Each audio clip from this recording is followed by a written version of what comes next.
ಮೈಸೂರು ದಸರಾ ಎಷ್ಟೊಂದು ಸುಂದರ, ಚೆಲ್ಲಿದೆ ನಗೆಯ ಪನ್ನೀರ ಎಲ್ಲೆಲ್ಲೂ.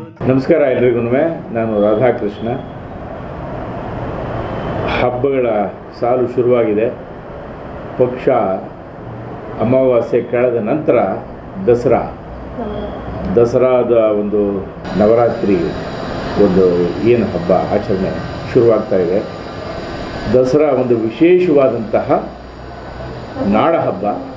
ಪ್ರತಿಯೊಬ್ಬ ಕನ್ನಡಿಗನು ಹೆಮ್ಮೆ ಪಡುವಂತಹ ಒಂದು ದಸರಾ ಉತ್ಸವ.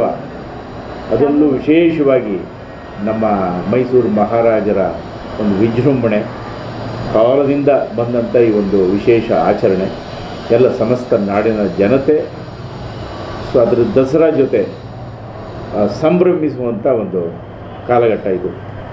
ಹಾಗಾಗಿ ಈ ಒಂದು ಸಂದರ್ಭದಲ್ಲಿ ಸಮಸ್ತ ನಾಡಿನ ಜನತೆಗೆ ಶುಭ ಕೋರ್ತಾ ಈ ಒಂದು ದಸರಾ ಹಬ್ಬದ ಈ ಒಂದು ಸಂಭ್ರಮ ಆಚರಣೆಯಲ್ಲಿ ತಾವುಗಳೆಲ್ಲರನ್ನು ತೊಡಗಿಸ್ಕೊಂಡು ಹಬ್ಬ ಆಚರಿಸಿ ಅಂತ ಹೇಳ್ತಾ ಎಲ್ಲರಿಗೂ ಒಳ್ಳೆಯದಾಗಲಿ ಅಂತ ಹೇಳಿ. ಅದೊಂದು ವಿಶೇಷತೆ. ಸಾಕಷ್ಟು ಕೆಲವು ಮನೆಗಳಿಗೆ ಕೂಡಿಸ್ತಾರೆ, ಎಲ್ಲರೂ ಕೂರಿಸೋದಿಲ್ಲ.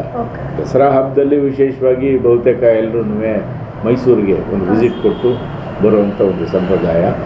ಅದರಲ್ಲೂ ಕೊನೆಯದಾಗಿ ಜಂಬೂ ಸವಾರಿ ಟಿ ವಿನಲ್ಲೋ ಮತ್ತೊಂದೆಲ್ಲ ನೋಡಿಕೊಂಡು ಜನ ಸಂಭ್ರಮಿಸ್ತಾರೆ. ಆ ಒಂದು ವಿಶೇಷಗಳಿಗೆ ಎಲ್ಲರೂ ಸಂಭ್ರಮಾಚರಣೆ ಮಾಡ್ತಾರೆ. ಈ ಒಂದು ದಸರಾ ಹಬ್ಬದ ಪ್ರಯುಕ್ತ ಎಲ್ರಿಗೂ ಒಳ್ಳೆಯದಾಗುತ್ತೆ ಮತ್ತೊಮ್ಮೆ ಆಶಿಸ್ತೀನಿ.